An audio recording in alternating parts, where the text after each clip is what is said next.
Hey everybody, Juan Ortega here, your business coach, and here is your business tip of the week.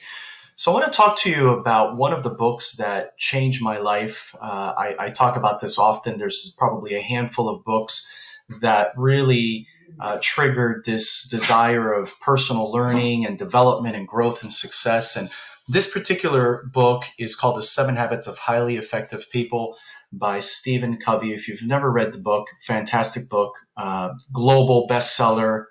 And this book was, I don't know if someone gave it to me or I decided to buy it, which was a pretty strange thing for me to do in my mid to late 20s, as I was really not into personal development or even reading for that matter. So I get a hold of this book and I read it front to cover, not just once, but several times. And it was a real eye opening experience for me learning about what basically personal development is and how important it is to work on ourselves. If we want a better life, a better business, then we have to work on ourselves. And one of the real powerful concepts that Stephen Covey talks about in his book is this thing called emotional bank accounts.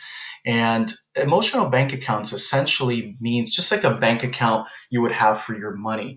There's kind of a currency, there's a count that takes place, and you're either in a positive or you're in a negative. Just like in money, just like in a financial or monetary situation, there's a thing that we share with all human beings around the world that we're in contact with, and that is that we have an emotional bank account with each other. And because everything in life is essentially about relationships and interactions, the better you are at dealing with the relationships and the people that are in your life, the better your life is going to go. And this is not just for some people, but if you think about it, everyone, even people you don't even realize, it might not be a huge bank account because it's someone maybe that you don't know as well or see as often, but there's still a bank account there. So here are some examples of people that you could have a bank account with, an emotional bank account with.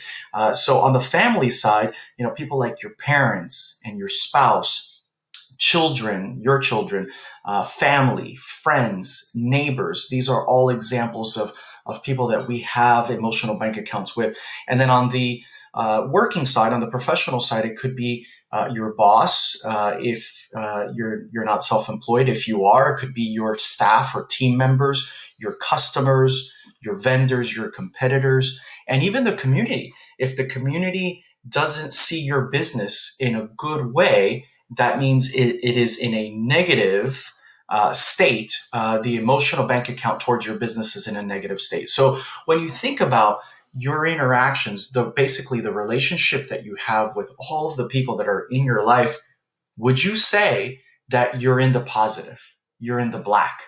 Or are there certain people and relationships and bank accounts that are in the red? They're in the negative right now and that you need to work on. And so when we talk about how do we make actual deposits and withdrawals, I'm going to show you that in a minute. But basically, the lesson that I'm teaching you here today is for you to be aware that they are keeping track of your deposits and withdrawals, just like you're either consciously or subconsciously taking note of every single deposit that someone makes in your life or in your bank account and every withdrawal that someone makes.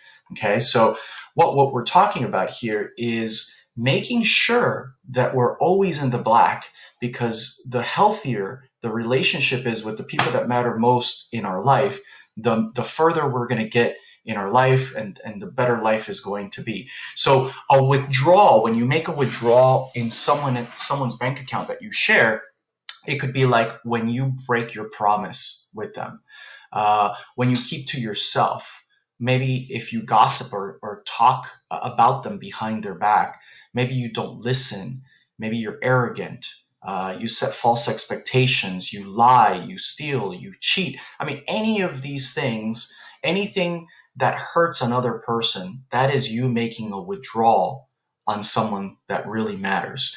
When you make a deposit, so a deposit looks like When the opposite of that, it's when you keep your promise, when you do a small act of kindness, when you're loyal, when you listen, when you show that you care, when you say a genuine "I'm sorry," where you set clear expectations, where you over deliver.